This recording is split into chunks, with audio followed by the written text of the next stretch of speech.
Gambling Hansel, a Fairy Tale by the Brothers Grimm.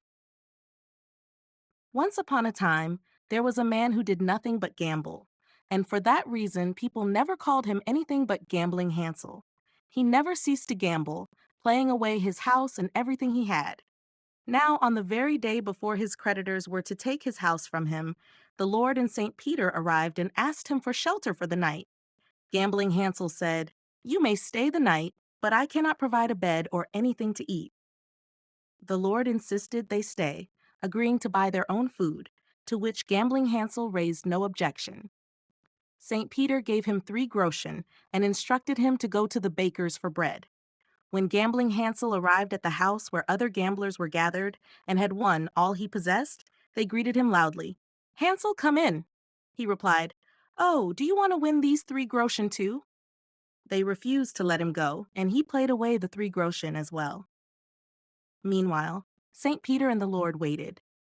When Gambling Hansel returned, he pretended the money had fallen into the gutter, searching for it, but the Lord knew he had lost it in play. St. Peter gave him 3 groschen again, and this time he did not allow himself to be tempted, bringing back the loaf. Our Lord asked for wine, and Gambling Hansel said, "Alas, sir, the casks are all empty." But the Lord instructed him to go to the cellar, where the best wine still remained. He hesitated, but eventually went, declaring there was none left. However, when he tapped the cask, the finest wine flowed forth. He brought it to them, and they spent the night there. The next morning, our Lord allowed Gambling Hansel to ask for 3 favors. Although expected to request entry into heaven, Gambling Hansel asked for a pack of cards to win everything, dice to win everything, and a tree bearing all kinds of fruit, from which no one could descend until he permitted it. Our Lord granted all his requests and departed with St. Peter. And now Gambling Hansel immediately threw himself into gambling with fervor, soon gaining control over half the world. Seeing this, St. Peter said to the Lord, "Lord, this cannot continue. He will win everything, and you will lose the entire world. We must send death to him." When death appeared, Gambling Hansel was deeply engrossed at the gaming table. Death said, "Hansel, come out for a while." Hansel replied, "Just wait until the game is finished. In the meantime, climb up into that tree over there and gather some fruit for us to eat on our journey." So Death climbed the tree, but when he tried to come down, he found he could not. Hansel left him up there for 7 years, during which time no one died. St. Peter then said to the Lord, "Lord, this cannot go on. People are no longer dying. We must go ourselves." They went to Hansel, and the Lord commanded him to let Death come down. Hansel went to Death and said, "Come down." Death obeyed and took him away. They departed together and arrived in the next world. Gambling Hansel went straight to the door of heaven and knocked. "Who is there?" asked the voice. "Gambling Hansel," he replied. "Ah, we want nothing to do with him. Go away." So he tried the door of purgatory, but they too refused him, saying there was already enough sorrow there without his presence. Finally, he went to the door of hell, where they let him in. Only old Lucifer and his twisted devils were there, having just finished their evil deeds in the world. Gambling Hansel began to play again, and Lucifer, having nothing to lose but his misshapen devils, lost to Hansel. Hansel won them over with his cards, as he always did. With his new company of devils, they went to Hohenfjord, pulled up a hop pole, and used it to challenge heaven. They began to push the pole against heaven, causing it to crack. Seeing this, Saint Peter once again said, "Lord, this cannot continue. We must let him in, or he will overthrow us from heaven." Reluctantly, they allowed Hansel in. But as soon as he entered, Gambling Hansel resumed playing, creating such chaos and noise that it became impossible to hear oneself think. St. Peter exclaimed, "Lord, we cannot tolerate this any longer. We must throw him out, or he will lead all of heaven into rebellion." Immediately, they went to Hansel and cast him down, his soul shattered into fragments, which dispersed among the gambling vagabonds who still roam to this day. Hans in Luck, a fairy tale by the Brothers Grimm. Hans had served his master for 7 years, so he said to him, "Master, my time is up. Now I should be glad to go back home to my mother. Give me my wages." The master answered, "You have served me faithfully and honestly. As the service was, so shall the reward be." And he gave Hans a piece of gold as big as his head. Hans pulled his handkerchief out of his pocket, wrapped the lump in it, put it on his shoulder, and set out on the way home. As he walked, always putting one foot before the other, he noticed a horseman trotting swiftly and cheerfully by on a lively horse. "Ah," said Hans loudly, "what a wonderful thing riding is! There you sit as if on a chair, you stumble over no stones, you save your shoes, and you move on, not knowing how."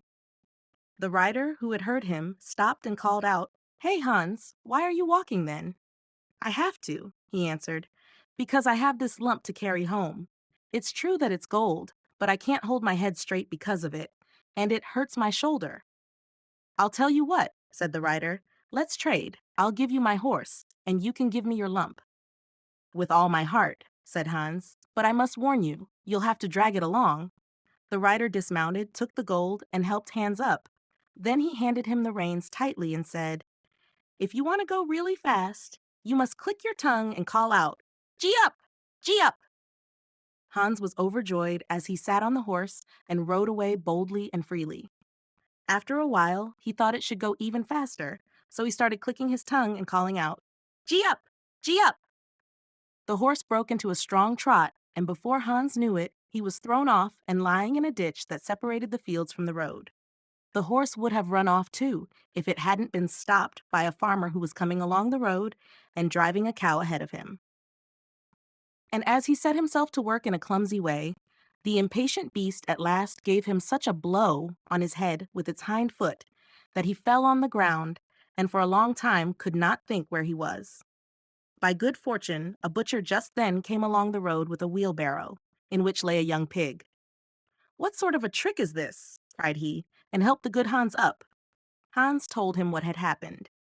The butcher gave him his flask and said, "Take a drink and refresh yourself. The cow will certainly give no milk. It is an old beast. At the best, it is only fit for the plow or for the butcher." "Well, well," said Hans, as he stroked his hair down on his head. "Who would have thought it? Certainly it is a fine thing when one can kill a beast like that at home. What meat one has! But I do not care much for beef. It is not juicy enough for me. A young pig like that now is the thing to have. It tastes quite different. And then there are the sausages." "Hark ye, Hans," said the butcher. "Out of love for you I will exchange, and will let you have the pig for the cow." "Heaven repay you for your kindness," said Hans as he gave up the cow, whilst the pig was unbound from the barrow, and the cord by which it was tied was put in his hand. Hans went on and thought to himself how everything was going just as he wished. If he did meet with any vexation, it was immediately set right. Presently there joined him a lad who was carrying a fine white goose under his arm. They said good morning to each other, and Hans began to tell of his good luck and how he had always made such good bargains. The boy told him that he was taking the goose to a christening feast. "Just lift her," added he, and laid hold of her by the wings. "How heavy she is! She has been fattened up for the last 8 weeks. Whoever has a bit of her when she is roasted will have to wipe the fat from both sides of his mouth." "Yes," said Hans as he weighed her in one hand, "she is a good weight, but my pig is no bad one." Meanwhile, the lad looked suspiciously from one side to the other, shaking his head. "Listen," he said finally, "there might be something wrong with your pig. In the village I passed through, the mayor himself had just had one stolen from its sty. I'm afraid you might have gotten it from there. They've sent people out, and it would be a serious matter if they caught you with the pig. At the very least, you'd be thrown into a dark hole." The good Hans was terrified. "Oh dear!" he exclaimed. "Help me out of this situation. You know more about this place than I do. Take my pig and give me your goose instead." "I'll be taking a risk with that deal," replied the lad, "but I won't be the reason you get into trouble." With that, he took the cord in his hand and swiftly led the pig away along a side path. Relieved of worry, good Hans continued homeward with the goose under his arm. "When I think about it properly," he said to himself, "I've actually come out ahead with this trade. First, there's the good roast meat, then the amount of fat that will drip from it, providing me with dripping for my bread for a quarter of a year, and finally the beautiful white feathers. I'll stuff my pillow with them, and then indeed I shall sleep without tossing. How happy my mother will be." As he passed through the last village, he encountered a scissors grinder with his barrow, His wheel whirred as he sang, I sharpen scissors and quickly grind, my coat blows out in the wind behind. Hans stopped and watched him for a moment before speaking. You seem to be doing well, being so cheerful with your grinding. Yes, replied the scissors grinder. The trade has a solid foundation. A true grinder is a man who finds gold in his pocket every time he puts his hand in. But where did you buy that fine goose? I didn't buy it. I exchanged my pig for it. And the pig? I got that in exchange for a cow. And the cow? I took that instead of a horse. And the horse? For that, I gave a lump of gold as big as my head. And the gold? Well, that was my wages for 7 years of service. You certainly knew how to look after yourself each time, remarked the grinder. If you can manage to hear the money jingle in your pocket every time you stand up, you'll have made your fortune. How shall I manage that? Said Hans. You must be a grinder like myself. Nothing special is required for it except a grindstone, and the rest takes care of itself. I have one here. It's a bit worn, but you don't need to give me anything for it except your goose. Will you agree to that? How could I refuse? Answered Hans. I'll be the luckiest man alive. If I have money every time I put my hand in my pocket, what more do I need to worry about? With that, he handed over the goose and received the grindstone in exchange. Now, said the grinder, picking up an ordinary heavy stone that lay nearby, here's a sturdy stone for you as well. You can use it for hammering and straightening your old nails. Take it with you and keep it safe. Hans loaded himself with the stones and continued on with a joyful heart. His eyes sparkled with delight. I must have been born under a lucky star, he exclaimed. Everything I wish for happens to me as if I were a child of fortune. Meanwhile, having been on his feet since dawn, he began to feel weary. Hunger also gnawed at him, for in his excitement over the cow bargain, he had eaten up all his provisions at once. Finally, he could only move forward with great effort and was forced to stop every moment. The stones weighed heavily on him as well. Then he couldn't help but think how wonderful it would be if he didn't have to carry them at that moment. He moved slowly like a snail to a well in a field, where he decided to rest and refresh himself with a cool drink of water. To prevent the stones from getting damaged while sitting down, he carefully placed them beside him on the well's edge. As he sat down to stoop and drink, he slipped, accidentally pushing the stones, and both of them fell into the water. When Hans saw them sinking to the bottom with his own eyes, he leapt for joy, then knelt down and with tears in his eyes thanked God for once again showing him favor and delivering him so effortlessly from those heavy stones that had been his only burden. There's no man under the sun as fortunate as I am, he shouted. With a light heart and free from every burden, he now ran joyfully until he reached his mother's home. Hans gets married. A fairy tale by the brothers Grimm. Once upon a time, there was a young peasant named Hans, whose uncle wanted to find him a wealthy wife. He seated Hans behind the stove, which he made very hot. Then he brought a pot of milk and plenty of white bread, placed a shiny, newly minted farthing in Hans's hand, and said, Hans, hold on to that farthing tightly, crumble the white bread into the milk, and stay right here. Don't move from this spot until I return. Yes, said Hans, I will do as you say. The matchmaker then put on a pair of old patched trousers, went to a wealthy peasant's daughter in the neighboring village, and asked, Would you like to marry my nephew Hans? He is an honest and sensible man who will suit you. The greedy father inquired, What about his financial situation? Does he have enough to live on? Dear friend, replied the matchmaker, my young nephew has a comfortable position, some money on hand, and plenty to live on. Besides, he has just as many patches as I do. And as he spoke, he pointed to the patches on his trousers, which in that region were also referred to as pieces of land.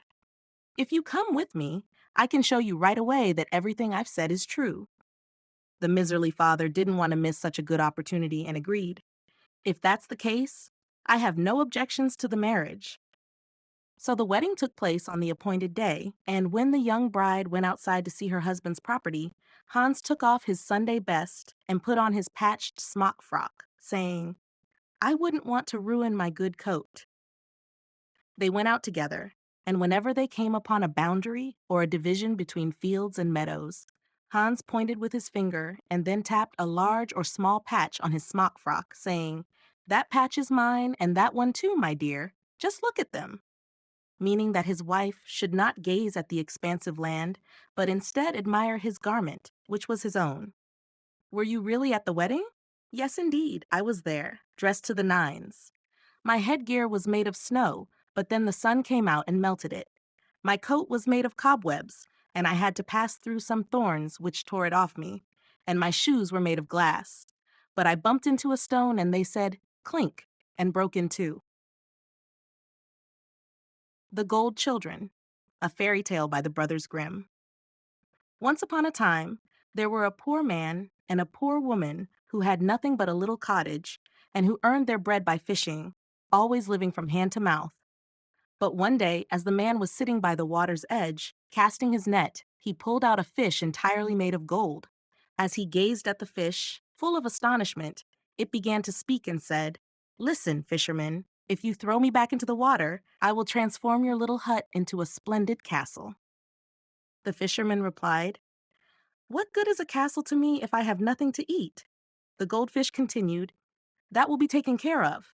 There will be a cupboard in the castle in which, when you open it, there will be dishes of the most exquisite foods, as many as you desire." "If that is true," said the man, "then I can indeed do you a favor."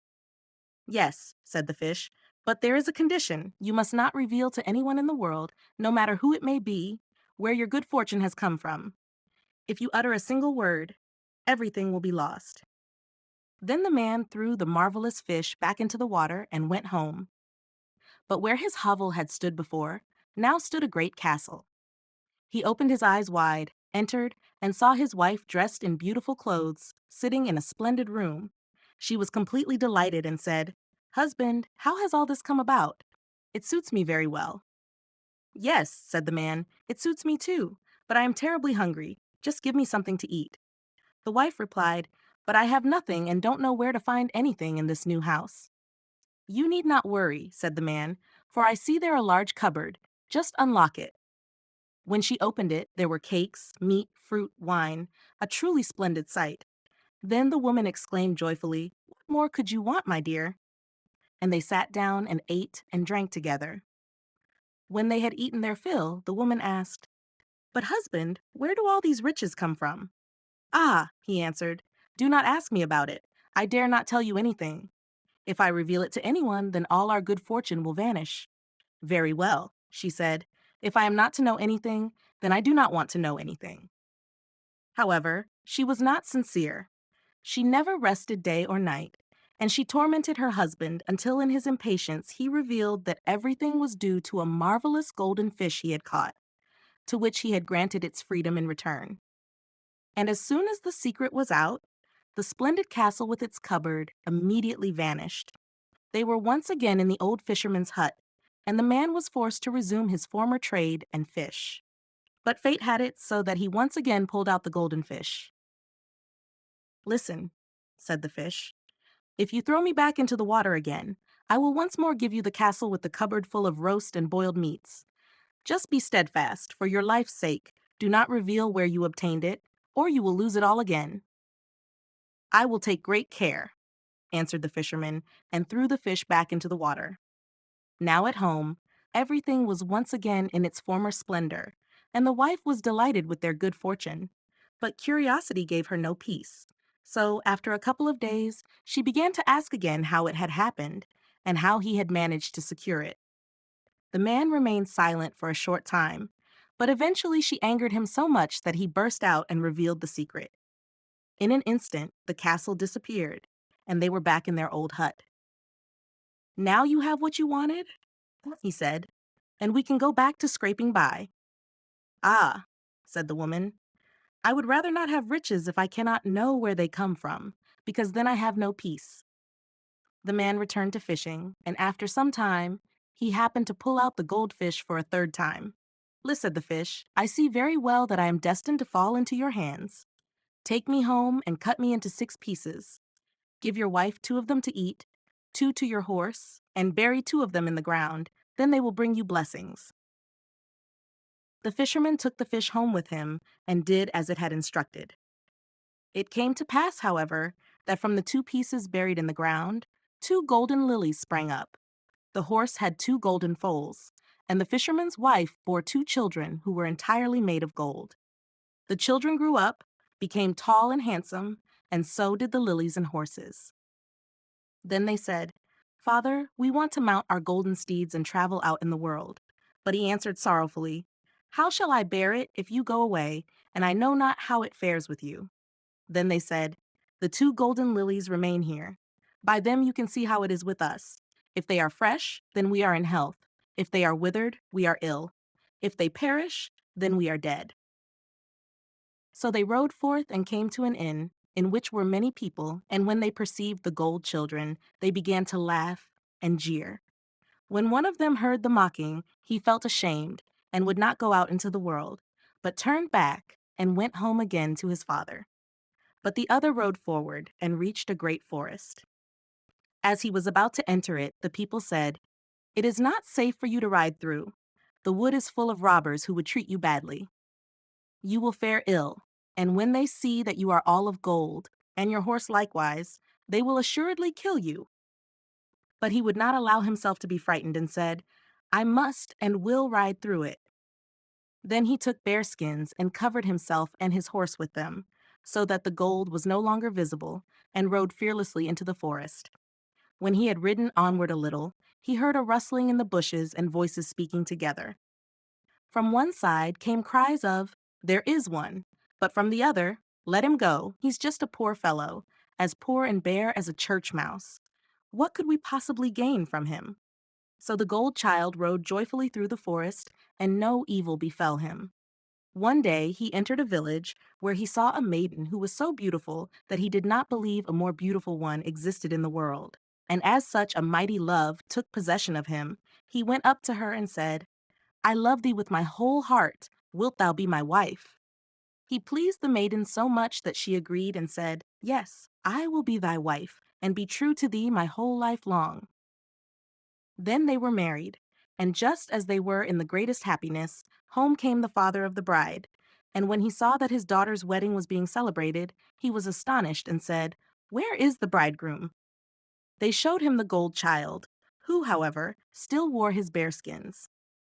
Then the father said wrathfully, "A vagabond shall never have my daughter," and was about to kill him. Then the bride pleaded as earnestly as she could, saying, "He is my husband, and I love him with all my heart," until at last he allowed himself to be appeased. Nevertheless, the idea never left his mind. So the next morning he rose early to see whether his daughter's husband was indeed a common ragged beggar. However, when he peeked in, he saw a magnificent golden man lying in the bed, with the discarded bearskins lying on the ground. He returned and thought to himself, "How fortunate that I restrained my anger. I would have committed a great crime." Meanwhile, the gold child dreamt that he was out hunting a splendid stag. When he woke in the morning, he told his wife, "I must go out hunting." She was uneasy and begged him to stay, warning, "You may encounter great misfortune." But he insisted, "I must and will go." He rose and rode out into the forest. It wasn't long before a magnificent stag crossed his path, just as in his dream. He took aim to shoot it, but the stag fled. He chased it tirelessly over hedges and ditches throughout the day. By evening, however, the stag disappeared from sight, and the gold child found himself standing before a small house where a witch resided. He knocked, and a little old woman came out and asked, "What are you doing so late in the middle of this great forest?" "Have you seen a stag?" he asked. "Yes," she replied. "I know the stag well." At that moment, a little dog emerged from the house and began barking fiercely at the man. "Will you be quiet, you wretched toad?" he exclaimed, "or I'll shoot you dead." Angered by this, the witch cried out, "What? Will you kill my little dog?" Instantly, she transformed him into stone, leaving his bride waiting in vain and fearing the worst had befallen him. Back at home, the other brother stood beside the gold lilies when suddenly one of them drooped. "Heavens!" he exclaimed, "my brother has encountered great misfortune. I must go to see if I can rescue him." Hearing this, their father pleaded, "Stay here. If I lose you too, what will I do?" But the brother replied steadfastly, "I must and will go forth." Then he mounted his golden horse and rode forth into the great forest where his brother lay turned to stone. The old witch came out of her house and called to him, trying to ensnare him as well, but he kept his distance and said firmly, "If you do not bring my brother back to life, I will shoot you." Reluctantly, she touched the stone with her forefinger, and immediately his brother was restored to human form. The two gold children rejoiced upon seeing each other again, kissed and embraced warmly, and rode out of the forest together, one returning home to his bride, and the other to his father. Upon their reunion, the father remarked, "I knew you had saved your brother, for the golden lilies suddenly rose up and blossomed again." From then on, they lived happily, and prosperity followed them until the end of their days.